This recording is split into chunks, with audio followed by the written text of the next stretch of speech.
The rain came down like a curtain that morning, heavy, relentless, almost vengeful. Traffic was frozen on the mountain road as thick fog blurred the cliffs and headlights cut through like ghostly eyes.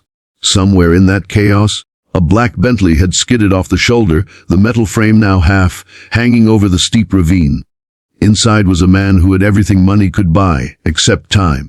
And running toward that car through the rain, soaked to the bone and clutching his trembling phone, was a man who had almost nothing left to lose.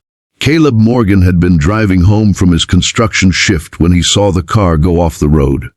His instincts took over before fear had the chance to speak.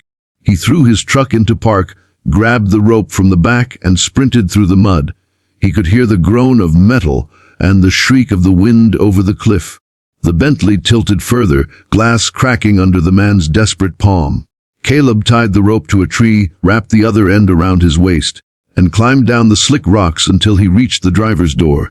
The man inside, mid-50s, bleeding from his forehead, was barely conscious. Caleb broke the window with his elbow and reached in.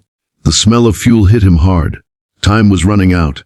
"Hang on," he yelled over the storm, though the man's eyes fluttered in confusion. Caleb unbuckled the seatbelt, slung the man's arm over his shoulder, and pulled with everything he had.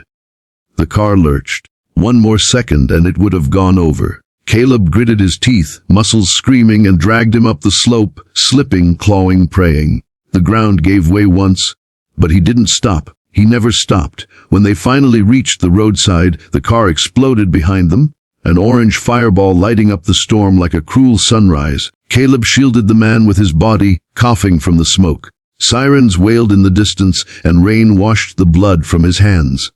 He didn't wait for questions. He didn't wait for thanks. When the medics arrived, Caleb just nodded once, turned, and disappeared into the storm.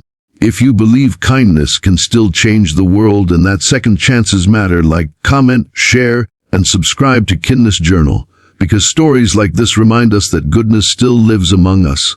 3 hours later, in a private hospital in downtown Seattle, billionaire philanthropist and CEO of Sterling Industries, Adrian Lockhart, woke to find reporters waiting outside his room. The headlines would soon call it a miracle, but the only thing Adrian remembered before losing consciousness was the man's voice, rough, desperate, and kind. "You're not dying on my watch." That, and the warmth of hands that refused to let go even when everything else was falling apart. Caleb, meanwhile, returned home to his small rented house in the outskirts of the city. The heater had broken again. His 7-year-old daughter, Sophie, was asleep on the couch with a blanket pulled up to her chin and her homework scattered on the floor. Caleb smiled faintly, brushing her hair from her forehead. He didn't tell her about the accident. He never did talk much about himself. For years, life had been a storm he'd learned to walk through. After his wife died of cancer, Caleb worked 2 jobs, construction by day, delivery shifts by night, just to keep Sophie in school and food on the table. There were days when he barely slept. He'd long stopped believing in luck. The next morning, the news was everywhere. Billionaire CEO saved by unknown hero. The police were searching for the rescuer, but Caleb turned off the TV. Recognition didn't pay bills. He had a shift to make, and Sophie needed breakfast. Across the city, Adrian Lockhart wasn't used to being helpless. He had built an empire from nothing, known for being ruthless and exacting. But something about that night wouldn't let him rest. The company's PR team was already spinning the story, but Adrian didn't care about the headlines. He cared about the man who had disappeared. Weeks passed. Life moved on for most people, but not for Adrian Lockhart. He started attending charity events with a cane, his limp a quiet reminder of the night he nearly died. But in every speech, he mentioned the stranger who had saved him. "If you're watching," he said once on live television, "you didn't just save my life. You reminded me why it's worth living." Caleb saw the clip during a late shift at the diner. Sophie was coloring at the counter while he wiped tables. He froze when he heard Adrian's voice. A strange ache spread through his chest, but he quickly shook it off. He didn't need fame. He needed the next paycheck. Then, one morning, everything changed. A black SUV stopped in front of the diner. Men in suits stepped out, scanning the lot before one of them entered. Caleb looked up from behind the counter as the door chimed. The man held out a card. "Monsieur, Lockhart would like to see you." Caleb hesitated, confused. "I think you've got the wrong guy." But the man smiled slightly. You pulled a billionaire from a burning car. Hard to mistake you. Hours later, Caleb stood outside the glass skyscraper of Sterling Industries, feeling completely out of place in his faded jacket and worn boots. Inside, marble floors gleamed under his reflection. He was led to the top floor, where Adrian Lockhart waited, looking healthier but still walking with a cane. For a long moment, neither spoke. Adrian's eyes softened. "You could have died that night," he said quietly. "Why did you do it?" Caleb shrugged. "Because someone had to." Adrian's throat tightened. "Do you have any idea how hard I tried to find you?"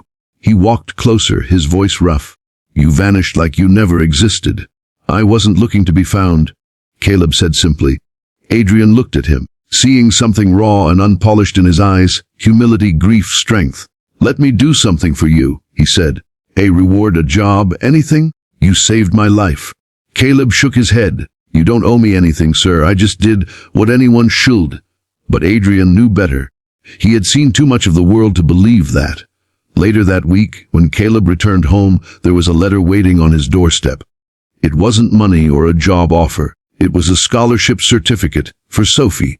Fully covered education at Lockhart Academy. It read, "A private school known for giving disadvantaged children a future." Caleb's hands trembled as he read it again and again. Sophie's eyes lit up when he told her. "Daddy, are we rich now?" she asked innocently. He laughed through tears. "Not rich, baby, just lucky." Over the next few months, life started to shift. Sophie thrived at school, and for the first time in years, Caleb allowed himself to breathe. But he never contacted Adrian again, even though letters kept coming. Thank you notes, invitations, holiday cards. Caleb felt it was better this way. He'd done his part. He didn't want to owe anyone. But fate wasn't finished weaving their paths together. One afternoon, during a construction site inspection, Caleb heard a familiar voice calling his name. He turned to see Adrian Lockhart stepping out of a black car, flanked by assistants but waving them away. "You keep disappearing, Mr. Morgan," he said with a small smile. "I had to see the man who refuses to take credit for saving a life." Caleb chuckled softly. "And you still haven't learned to stay out of trouble, Mr. Lockhart." They stood there, two men from entirely different worlds, connected by one impossible night. Adrian looked at the mud on Caleb's boots, the tired lines on his face, and felt something deeper than gratitude, respect. "You've reminded me of something I forgot," Adrian said quietly. "That the world isn't built by money or power. It's held together by men who show up when no one else will."